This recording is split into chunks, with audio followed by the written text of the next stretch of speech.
Si Maymay pinaghandaan naman ang kanyang susunod na mabigat na eksena. May? Okay. Anong pinakamasakit na nangyari sa'yo? Pinakamasakit ko nangyari sa akin. Wala yung lolo mo? Opo. Nakausap mo ba siya?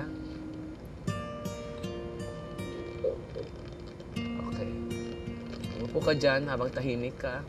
Kausapin mo na siya, ha? Pag ready ka na sabihin. Hold mo.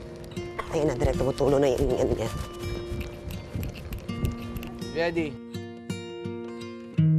5, 5, 4, 3, 2! say 1, action! Action! Hindi madaling umiyak, hindi madaling maging malungkot. Yung motivation ko po ay yung nawala si Papa Joe.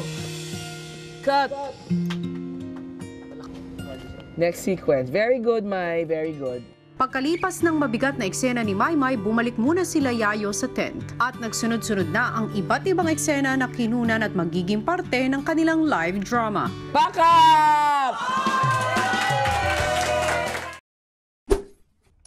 Hi mga kapamilya! Be updated with the Pinoy Big Brother housemates by clicking the subscribe button and watch all the latest videos by clicking the I button above.